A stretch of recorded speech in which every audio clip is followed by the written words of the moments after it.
Kung yung paragraph na yan, lines 5 to 7, Opo. ay nandun sa special provision, ang layo po nung binasa ninyo, hindi naman yung paragraph na yan eh. Mahal na Pangulo, maiksing manifestasyon lamang po. Opo, Please proceed.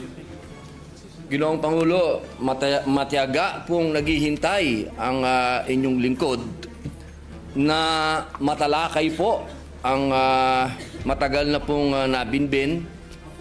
Ito pong patungkol po sa medical cannabis bill. Inaantay ko po na ito ay mapag-usapan po sa plenaryo at inaantay ko pa rin po ang aking mga kasamahan na mag-i-interpellate po dito. Nais ko lamang pong magtanong kung hanggang kailan po ako mag-aantay sa interpelasyon. Napakahalaga po sa akin ng bill na ito. I have been patiently waiting for my medical cannabis bill to be discussed in plenary, but unfortunately not one of my colleagues is prepared to interpolate this measure. Be that as it may, I will be waiting here for the availability of my colleagues to interpolate. Yun lamang po, maraming salamat po. Thank you, Senator Padilla. Yes, Minority Leader. Mr. President, the minority is always prepared. It's a matter of scheduling by the majority leader. Yes. May Salamat po. we ask the Majority Leader if it is in the agenda for today? Yes, Mr. President, it's in the agenda, but we are prioritizing those measures that are already in the advanced stage, Your Honor, Mr. President. Yes, maybe we can ask our colleagues if they are ready to interpolate the measure of Senator Padilla. Maybe we can ask the members of the majority first, if those who are scheduled to interpolate the bill of Senator Padilla.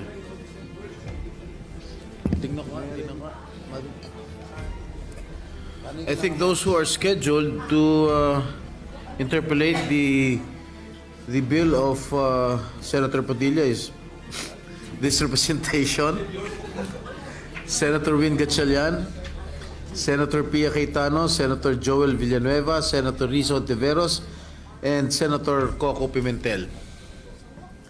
I think, is Senator Sherwin ready to interpolate? He is here right now. The medical cannabis bill. We can tackle it. Yes, Mr. President, probably later on after we tackle some important measures, we'll talk to the members of the majority who will be ready to. Yes, we can proceed para later masimulan na po. some of our colleagues are ready to interpolate the bill of Senator Padilla. Maraming salamat po uli sa ating pinunong minulya sapagkat napakahalaga po ng panimulang salita sa usapin nito sapagkat ito pong ating isinusulong, ito po ay bunga ng isang revolusyon na naganap sa ating bayan na ipinaglalaban po ang kaban ng bayan. Ibig pong sabihin, ito pong COA na atin pong binabanggit dito, Ginoong Pangulo, ito po ay napakahalaga ng papel nito sa ating bayan. Sapagkat kung atin pong babalikan ang kasaysayan ng ating bansa, nabuo ang revolusyon dahil sa kapabayaan, pangungurakot, pagnanakaw, lahat na po, sabihin na natin, kaya po nagbunga ng revolusyon. At kung titingnan po natin sa 1987 Constitution, napakalaki po ng papel ng COA. Ang sabi po dito sa Article 9, Constitutional Commission, ayan po letter D, Commission on Audit. Ayan po. Ginoong Pangulo, ang sabi po dito, the Commission on Audit shall have the power, authority, and duty to examine, audit, and settle all accounts pertaining to the revenue and receipts of and expenditures or uses of funds and property owned or held in trust by or pertaining to the government or any of its subdivisions, agencies, or instrumentalities, including government-owned or controlled corporations with original charters on a post-audit basis. Medyo mahaba-haba po ito. Kasi kasama po dito, pati po yung mga state colleges, lahat po ay sakop ng COA, Ginoong Pangulo. Ngayon, meron lang po tayong pinagdadaanan na, siyempre po, sa takbo po ng panahon, mahal na Pangulo, Tama ba to? hindi naman po pwede And on a post na magmula po 1987 na nagawa po itong saligang batas, ang pinakamataas na batas dito sa ating bayan,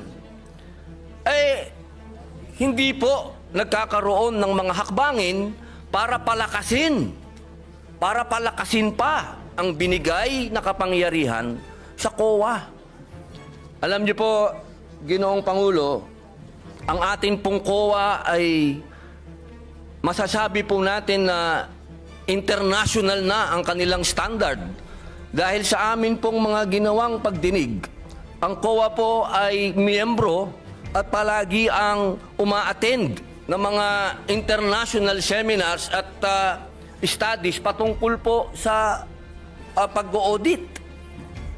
Ang kailangan lang po natin ngayon, mga mahal kong kababayan, ay yung kapangyarihan na ibinigay po sa kanila ay palakasin natin. Hindi inuulit ko po Hindi po natin dinadagdagan. Wala po yan, bawal po yan. Ang gusto po natin, mahal na Pangulo, ay palakasin po yung mga ibinigay sa kanilang kapangyarihan. Kaya meron po dito sa ating panukala na mga bago pong probisyon. Pero ito pong mga probisyon nito, mahal na Pangulo, hindi na po ito bago. Meron pong ilan na pinapractice na, meron pong ilan na masasabi nating bago. Pero yung pong mga bago na yun, pagka atin pong pinag-usapan, ay parang hindi na rin bago. Kaya po, aking mahal na Pangulo at ang atin pong pinakamamahal din na pinunong minorya, na pagka binalikan po natin ang kasaysayan, ako po ay talagang punong-puno ng kaligayahan sapagkat ang tatay po ng ating pinunong minorya at ang tatay ko po'y magkasama. Sila po'y magkasama nung panahon ng revolusyon. Kaya ito pong pinag-uusapan natin ay parang continuation po ito kung ano ang pinaglaban ng aming mga ama. Kaya ako po, mahal na Pangulo, hindi ko po sinasabing ako po'y eksperto, hindi po ako magaling sa batas. Hindi din po ako mathematician, hindi din po ako auditor. Ako po isang revolusyonaryo. Kaya ang hinihingi ko po sa aking mahal na kaibigan, sa ating pong pinunong minorya, ay maging kapartner ko po siya dito sa paglinang ng panukala na ito. Sapagkat naniniwala po ako na ang pinaglaban ng aming mga ama hanggang ngayon, ito po ang natatanging lamang panglaban ng taong bayan sa korupsyon. Ito lamang pong COA. Maraming salamat po, Ginoong Pangulo. Salamat po. At marami na pong nasagot dun sa opening statement ng ating sponsor, ang ating mga concerns. Pero ito pong ating panukala ay isa po itong code. Opo. Tama po. So, ang gusto ba natin mangyari dito na lahat ng ating gustong malaman tungkol sa government auditing ay dito natin makikita at mahanap sa panukalang ito. Opo. Okay. Alam niyo po, katunayan po, mahal na Pangulo, noong nagsagawa po kami ng pagdinig, napaka eye-opener po. Sapagkat marami po talaga na hindi naman nasasaad sa batas, pero kanila na po itong isinasagawa at ginagawa na po nila. Ang kailangan po natin ngayon na Ginoong Pangulo, maging batas po para mas lalo pong maging masabi pong matalim ang kanilang ipin po.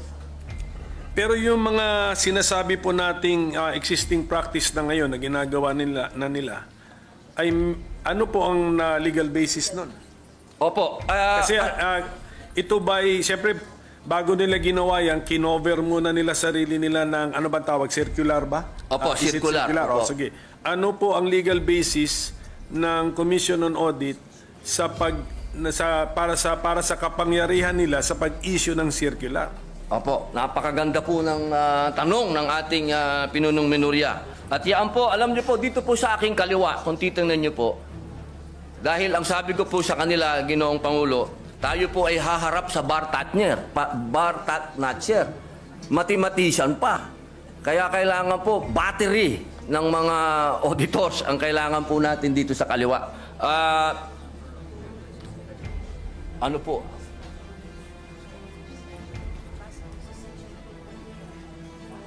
Yung legal basis na yun ay, nandun sa Section 2 ng Konstitusyon. Opo. Dito po, sa nakalagay po sa ating konstitusyon, sa Section 2 po, ng letter D, the Commission on Audit, dito po sa Section 2, number 2, sabi po dito, the Commission shall have exclusive authority, subject to the limitations in this article, to define the scope of its audit and examination, establish the techniques and methods required therefore. Yun po, nasa konstitusyon po, mahal naming Pangulo, na sinasabi po dito, meron po silang karapatan na maggawa ng mga techniques, establish techniques, methods sa pangalan po ng circular. Apo. Yung susunod, yung mas importante rin po. Sige po, basahin ko na po. Baka kasi English baka may Tagalog kasi dito. Meron kasi Kaya nga po, ang sana ating may konstitusyon Tagalog tayo. actually ay nakabandato dyan na merong Tagalog version ng ating konstitusyon. Sige po, pwede po natin gamitin yun. Tagalog sana para maintindihan ng ating mga kababayan. Masyado akong spoken in dollar. Tagalog. Tuloy ko muna po sa English. Sige po. Due to insistent public demand. Therefore, and promulgate accounting and auditing rules and regulations, including those for the prevention and disallowance of irregular, unnecessary, excessive, extravagant, or unconscionable expenditures or uses of government funds and properties. Malinaw po dito, Ginoong Pangulo. Ito po naman sa Tagalog,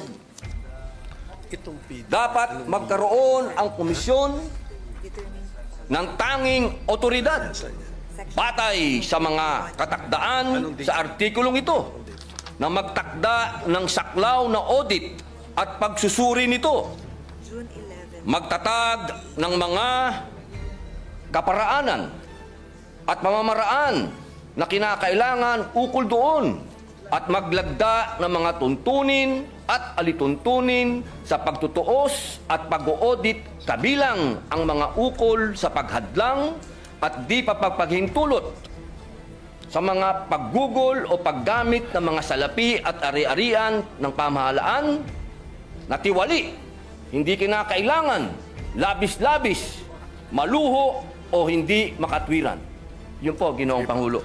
So, sa ngayon po, ang COA, aside from the circulars that they have issued, and aside from the constitutional basis in the 1987 Constitution, ano po ang batas na nag-govern sa kanilang mga kilos?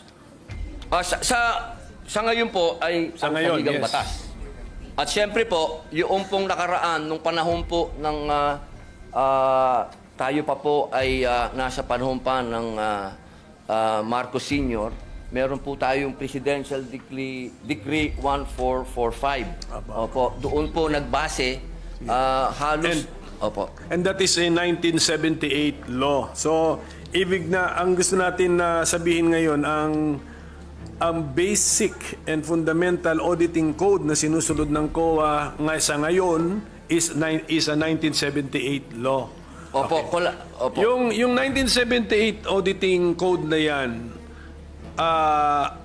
paano naman siya binago ng mga detalye na nandun sa 1987 Constitution?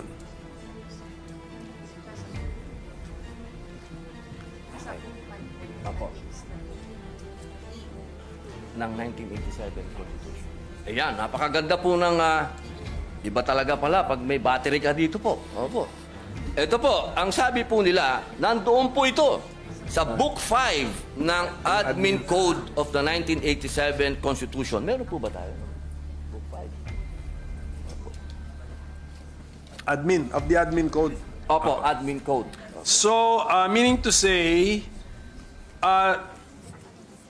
according to our resource persons, Book 5 of the Administrative Code of 1987 repealed, even indirectly, repealed or replaced the June 1978 Government Auditing Code? Or ano sila, complementary sila? Opo. Opo. Okay. Siya daw po ay complementary. Okay, sige. Opo, Kaya nga, ang tanong ko nga, Mr. Opo. Okay. So, ang gusto nilang sabihin sa atin is, sa ngayon, hindi naman talaga nakarely ang COA sa isang 1978 na issuance. Opo. Pati na rin sa Book 5 ng Admin Code ng 1987. Okay. Opo. Kaya po ang next tanong ko, kung medyo na-update na rin naman pala, ano po naman ang pagbabago na ating ilinagay sa ating panukala such that it is more desirable now to have this new government auditing code? Opo. Opo, pwede po natin itong isa-isahin kung ano po yung mga bagong provision. Mga bagong idea muna. May mga bago ba tayong idea o bagong approach dito sa ating panukala? Kasi kung unless sasabihin nyo po sa amin na Opo. yung circular, pinagsama-sama lang natin lahat at ginawa nating code. Ganun ba ang ginawa natin dito sa panukalang ito o hindi? Katulad po ng sinabi ko po kanina, Ginoong Pangulo, meron po kasing sa takbo po ng panahon, meron din po silang mga ginagawang pag-aaral sa abroad. Ano po? Opo. At yung mga best practices po ngayon sa abroad, gusto din po natin maisagawa. Pwede akong sumingit tungkol dyan. Opo. Ang ating bang COA chairman ay chairman ng isang international organization sa ngayon? Para pagkaalam ko, chairman ata siya ng isang international organization. So, Siya po ay member po. member. Opo, Okay, member po automatic siya. na may member tayo. Sige po, so continue sir. Kung ano yung kung may bago bang ideya dito sa ating panukala na hindi pa captured ng Book 5 of the Admin Code and the 1978 General Auditing Code tatawag na, or Government Auditing Code, yes. Opo. Kasi po may mga kaso po din, marami din pong mga bagong na-desisyon ng Supreme Court na mga kaso po na nakakapag-define po ng mga kailangan sundin ng COA o sundin ng mga tao po. Opo. Kaya kailangan po yung mga batas na bago, ito pong ating ginagawa na mapalakas po para maisama na rin po yung mga Supreme Court rulings po na may kinalaman po sa COA at yung mga practices na rin po ngayon ng COA na ginagawa na rin po nila na maging batas po. Opo. Siguro po, Mr. President, maganda yon. Kung mabigyan lang tayo ng idea o sample ng ating sponsor, Opo. ano ang mga bagong ideya na nakuha natin sa jurisprudence, na ilinagay na ngayon natin sa panukala, ano ang mga bagong idea na nakuha natin sa ating participation sa international organizations and fora na ilinagay na rin natin ngayon sa ating panukala. So para masundan po natin yung mga bagong Opo. ideya sa ating panukala. Meron po ito, kaninang umaga, amin itong pinag-aralan. Section 27 ba yun? Sandali lang po. A minute suspension, Mr. President. Opo. Session is suspended for a minute. Was in the process of answering the question already, Mr. President. So. Opo. Ginoong Pangulo, meron pong mga pangyayari katulad po ngayon, habang iniaantay po natin yung para sa Supreme Court, tatalon lang po ako. Katulad po sa Section 60, sinasabi po dito, Ginoong Pangulo, na katulad po kahapon, napag-usapan po natin yung e-governance. Oo nga. So dito po sa Section 16 ng ating panukala, nasasabi po dito ay dinagdag po natin ang electronic transaction katulad ng electronic documents, electronic collection, and electronic project. Ito po na rin ay pinapractice na rin po ito ng COA po sa ngayon. Yan po yung isa po na masasabi po nating malaking pagbabago. Opo, at dito naman po kanina, nagkaroon po ng kaso na dinesisyonan po ng Korte Suprema. Pero na? Yes. Ano? Ito po yun, ano? Section 27, matagal na po itong pinapractice ng COA. Ito po ay patungkol sa pagbabawal sa mga private entities for rendering audit or related services to government agencies. Kailangan muna po ng COA's approval kung kukuha ng pribadong entidad para gumawa ng mga audit sa mga government agencies. Nagkaroon po ng kaso ito, Ginoong Pangulo, at ang naging decision po ay pagkalagpas ng 60 days. Iba pala to. Sorry po. Ang sabi po dito, hindi po pwede. Pwede na pwedeng kumuha ng pribadong auditing firm yung private ng mga government agency po. Pwede po silang kumuha. Opo. Hindi po pwede na ang sinasabi po. Kasi ito, ang ano po nito, galing po ito sa deliberasyon ng 1987 Constitution.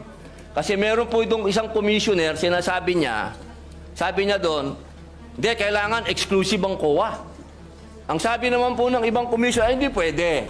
Natalo po siya sa bilangan. At yun po ang ginamit ng Supreme Court na argumento na hindi po pwede na exclusive. Kailangan pwede silang kumuha ng iba.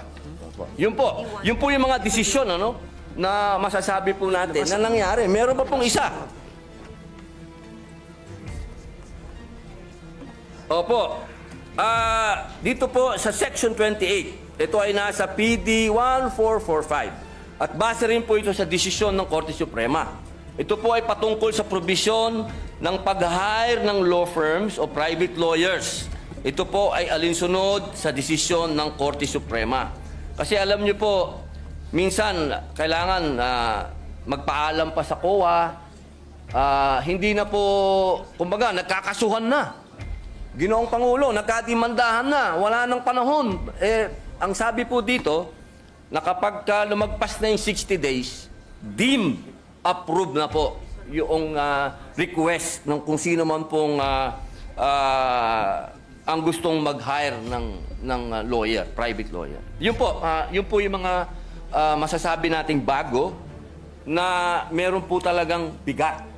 Kasi ito po ay may kinalaman na sa mga desisyon ng Korte Suprema at ganoon din po doon sa paparating po na e-governance. So, hindi pa po ito natitesting, itong Section 28, kunyari lumampas ng 60 days, gumastos na ngayon yung... Meron na pong desisyon. Meron na pong desisyon ang Supreme Court. So, sa ngayon, disallowed. Pero ang COA, wala pa po. Ilalagay po natin ngayon sa batas. Kaya nga, kung wala ito, kaya sa ngayon, disallowed. Hindi pwede. Kung pagbabasihan po yung desisyon ng Supreme Court, what was the decision? Allowed? The Supreme Court allowed the expense of government in the hiring of private lawyer or 60 days. Or sustained the 60 decision? days po So even the 60 days is in that decision? Hindi ako familiar po sa decision na yan. Opo.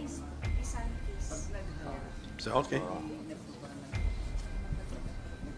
Oo. Yun po, malinaw po yun Malinaw po, Ginoong Pangulo, na halimbawa po, katulad po ng Pisan, di ba? Pisan, nag-hire po sila ng lawyer nila. Lumagpas po, hindi po, ang nangyari ang tagal po, hindi po nila maantay-antay yung approval ng COA. Ang sabi po, 60 days, deemed approved na po yun. Pag lumagpas. Okay. Ngayon, kinaklaro natin dito. Opo.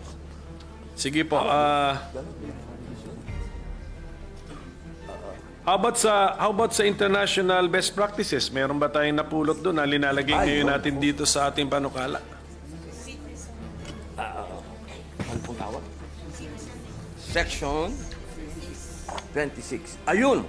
Nako, ito po yung pinakamaganda na pinag-usapan po namin. Ako gusto ko po ito.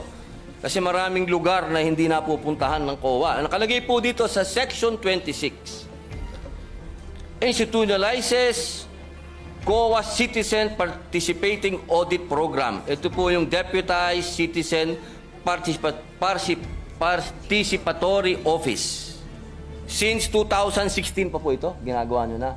Opo, nagde-deputize po sila. Opo, ng mga mga CPA po, no? Tawag po nila CPA, mga opo. Kaya po ito po ay napakaganda sapagkat marami pong lugar dito sa ating bayan ang hindi po napupuntahan, Ginoong Pangulo. So ito pong participation ng civil society organizations na natin ay linilimit natin sa remote and critical areas. Bakit hindi natin gawin as a general rule? Opo. Sama sila. Actually, Sama sila. general rule po siya. Opo. Well, ito pang ang pagkasulat natin ay located page 20 line 17 to 18 nakasulat dito. Monitoring of projects located in remote and critical areas. So mukhang maganda itong idea na ito. Bakit din natin gawing partner ng COA ang CSO? For all, if you want. Opo, yun daw po, practice na po na raw nila Ginoong Pangulo. Ito po yung ginagawa na raw po nila. Opo. So, balikan po natin itong 26. Ano natin? Opo. I-expand po natin. Opo. Opo. Hindi ba sa bidding ay required, sa public bidding, required ang mga observers from civil society rin? NGO? Ganon? So, pag ino-audit ba ng COA ang isang project, tinitignan ba nila how the public bidding was conducted? Kasali po ba yun? Do they also, and in the process, do they look for the participation of the CSO or NGO or PO? Wala yung... Pwede pa natin ito. Okay po. Limited lang daw po ang binibigay. Sige. Opo, doon sa... Pero sa lahat po ng bidding nandun. Kayo? Ang COA. Opo, ang COA po nandun. Sa lahat po ng bidding na... Sige pa, so nakita naman natin yung... Andun yung attempt sa Section 26. Hindi ano na natin? Mas broad na. Ano na natin yung spirit nung anong panukala, nung section po, ayusin na po natin. Opo. Tapos, Mr. President, bago ko tumalimutan, may mga concerns na riniraise yung mga private entities na it's either meron silang ano ba yun yung sa PPP? PPP. Because of the PPP, allowed ang private entities na parang meron siyang merger of activities or transactions with the government. Yun, meron silang isang section po rito, section 24, if I'm not mistaken, na yun po ang concern nila na ano bang klaseng audit authority ang gusto ma-exercise or pwedeng ma-exercise ng COA sa kanila under our bill, Mr. President? Opo. Ito po ay napakagandang tanong po ng ating pinunong minorya sapagkat ito po ay napakarami na po talagang tumawag din po ng aking pansin dito sa usapin nito. Kaya ito din po ay nagkaroon din po kami ng napakahabang talakayan dito. Ngunit ako din po ay nasagot ng COA sapagkat una po nilang sinabi sa akin na meron daw po talaga na tinatawag na Republic Act 11966. Ito pong RA na to sa second paragraph, section 31, ng PPP Code. Kung saan sinasabi po na ang mga PP projects awarded subject sa Government Audit Code or 2009 Revised Rules of Procedure ng COA and amendments thereto.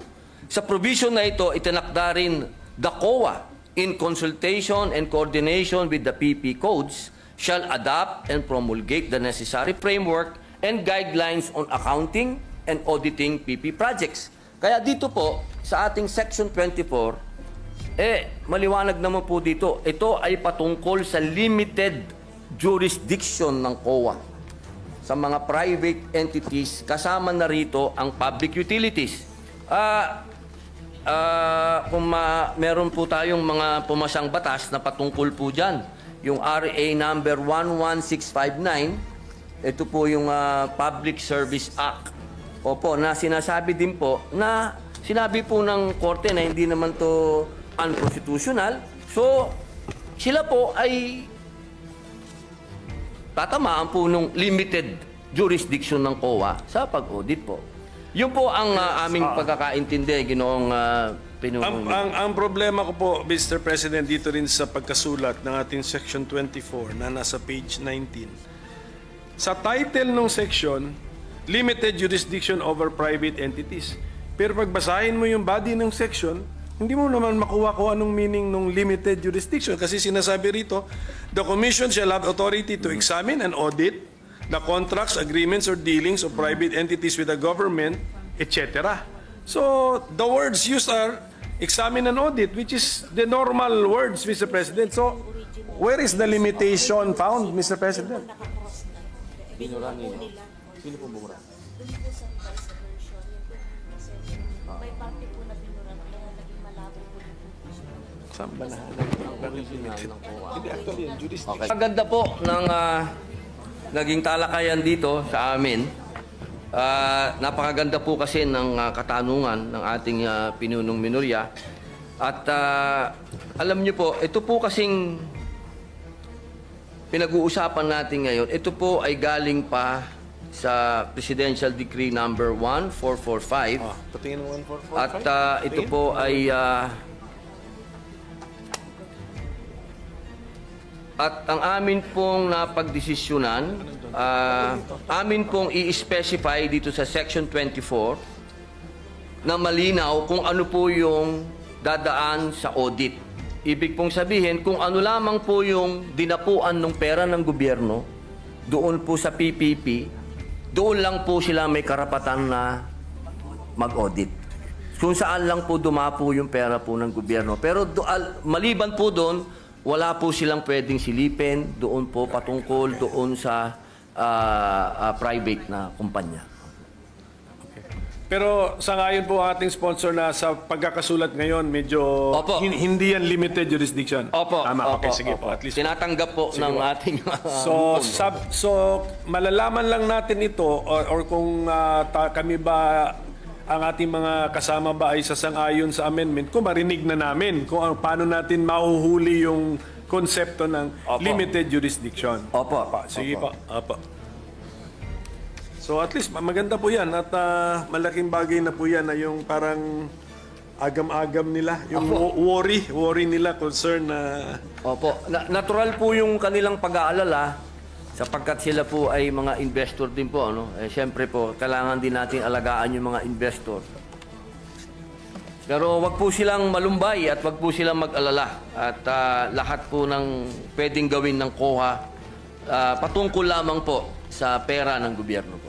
Ngayon po, yung konsepto ng right sizing, nakaka-discuss lang natin, parang nasa bill din yun.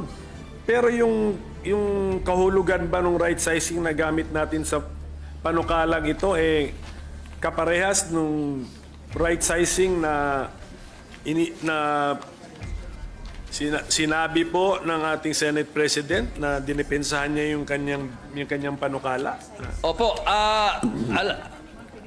alam niyo po, kung mapapansin niyo po, kasama po ako ng ating Ginoong Pangulo doon sa right sizing sapagkat naniniwala po tayo doon. Pero kanina po sa kanyang paliwanag, malinaw din po na sinabi niya, hindi po ibig sabihin nun na tayo po ay magbabawas o ano. Kung hindi, pipiliin po yung mga tao talaga na talagang sila po yung magpe-perform. Yung talaga pong may mga kakayahan. Yung tunay po na masasabi po natin na madi-deserve po nila kung magkano po yung natatanggap nilang sweldo mula po doon sa ahensya ng gobyerno. Kaya ako po ay nakasuporta po doon. At dito po, sa kasalukuyan, naririnig ko po ang aking lupon at kanila pong naisagutin ang inyo pong katanungan. Opo.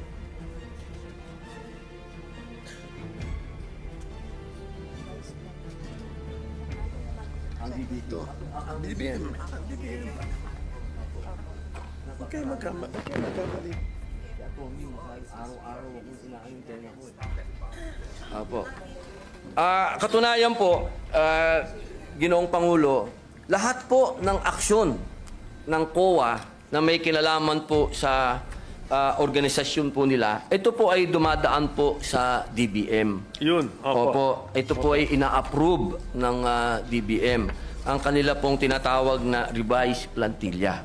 Opo. Wala po silang pagmamalabis po na ginawa patungkol po sa right size. Hindi natin binabago yon. Yung authority ng DBM na daanan ng kanilang ideya o proposal at magbigay ng approval ay nandito po sa ating panukala. I-retain natin yon. Opo. Opo. Kasi meron po akong, kunyari po nasa page 17, lines 5 to 7. 5 to 7. Yes, the commission proper may effect changes in the organization and functions of the commission as it may deem necessary in the exercise of its fiscal autonomy in order to carry out its constitutional mandate.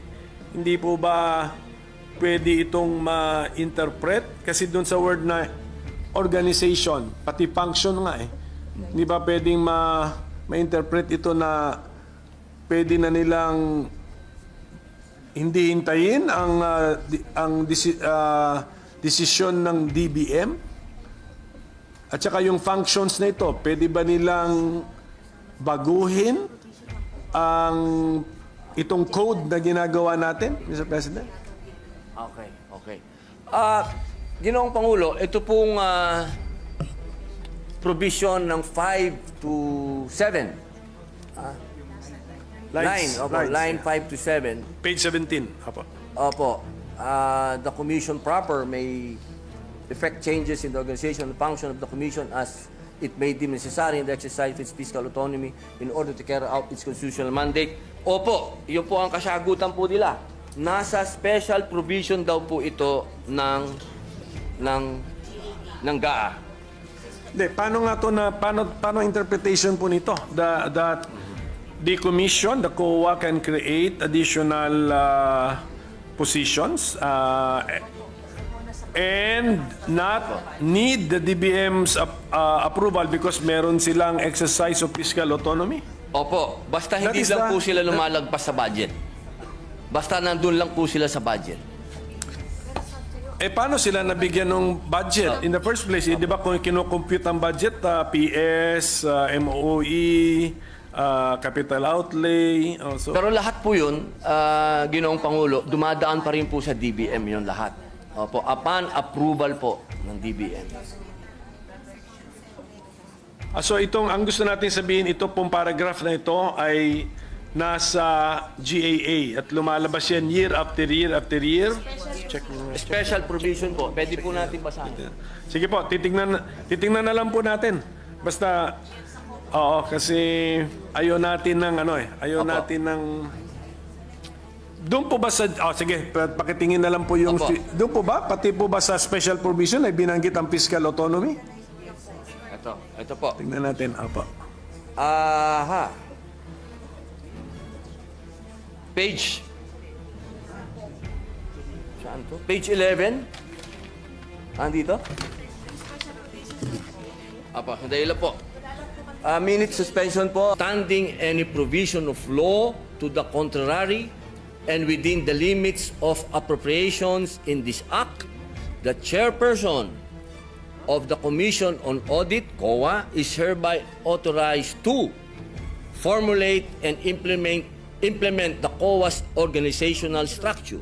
B, fix and determine the salaries, allowances, and other benefits of the COA personnel in accordance with the rates and levels authorized under RA number 6758 as amended, and RA number 6686 as amended. And C, create new positions, transfer an item, or make other adjustments in the personal services itemization whenever public interest so requires. Implementation of the foregoing shall be subject to compliance with organization, staffing, and position classification and compensation standards of the DBM. Scrap and build policy and submission to DBM of a resolution stating the changes in the organization and staffing in accordance with the foregoing standards and policy for proper documentation. Yun po, Ginoong Pangulo. Okay. Wala bang Tagalog niya? Pero alam niyo yung tanong ko po, kung yung paragraph na yan, lines 5 to 7, Opo. ay nandun sa special provision, ang layo po nung binasa ninyo, hindi naman yung paragraph na yan eh. So siguro ang sinasabi nila sa atin, kinompress yung ano at linagay. Pero delikado po kasi mag-compress tayo ng ilang ideas kasi when we re-expand the compressed sentence, pwedeng iba na ulit yung conclusion natin. Iba na po. So, mukhang ang sagot sa tanong ko, hindi. Wala itong paragraph na lines 5 to 7 ay wala sa special provisions. Hindi po. Wala po. Maaari po natin kung gusto po niyo, at sa palagay po ng ating pinunong minorya at professor na i-adapt na lang po natin yung dati, ay mas maganda po yun. Hindi, ang aking point po, mag-ingat po tayo kasi sabi nga natin kanina na kino-concede ng COA na yung kanilang reorganization or any changes sa kanilang organization, lalo na sa pag-hire ng paggawa ng mga posisyon, ay kinakailangan ng approval ng DBM. Okay. Ingat lang ako dahil dyan sa paragraph na yan, mukhang pwede nating isantabi ang requirement na kailangan ng approval ng DBM. So, yan lang po. Kung pwede rin natin balikan yung last paragraph ng Section 16, Mr. President. Gawan na ng paraan yan. But Mr. President, actually marami pang section dito na binimension ata ang fiscal autonomy ng COA. Pero kung pwede sa susunod na natin pag-usapan kung anong ang meaning ng fiscal autonomy, paulit-ulit na lumalabas dito sa auditing code na to. Kasi kailangan maintindihan po natin yun. No? Kasi meron din akong bill sa judiciary fiscal autonomy. Tama, tapos ang CHR claims na meron silang fiscal autonomy. Na wala naman yung phrase na yun sa constitutional provisions concerning the CHR. So at this point, Mr. President, with the permission of our sponsor, if this representation can suspend his interpellation on this very important law. Alam kong very important ito, alam ko timely ito, alam ko nagmamadali tayo. We will extend our full cooperation, but unfortunately this is a code sa sheer length. Kailangan ng talagang daanan natin ito. Pero mas importante sa importance niya eh. Kasi buong gobyerno subject to this code, plus yung limited jurisdiction sa mga private entities na magdi-deal sa gobyerno, aabutin din sila ng code na ito. So ganun po kahalaga ito. Kaya sana maintindihan po ng ating mga resource persons na iti-testing natin yung mga ideas, yung mga concepts, old concepts, i-testing natin kung relevant pa ba, applicable pa ba.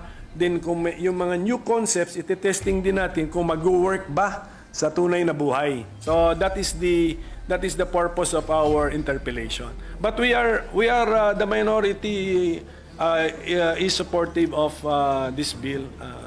Napapanahon na. If 1978 yung PD, 1987 yung Book 5 ng Admin Code, ano na po yun? I mean, 30 plus years na ang basis. Nagbago na mundo. Sige po. So, and of course, I know for a fact na very exposed ang ating mga auditors to their participation in international organizations and fora. And in fact, meron tayong mga auditors na hina-hire ng UN. Tama? Tama. So, must be, ano na yun, parang, anong tawag mo nun? Parang, ano ba yun? Parang endorsement or ano ba yun? Patunay na po yun. Patunay or pagkilala sa galing at abilidad at reputasyon ng ating mga auditors. Okay? So, yun lang po yun. So, I hope they understand may konting delay but this is a necessary delay. I hope they understand. So, thank you, Mr. President, if I can suspend my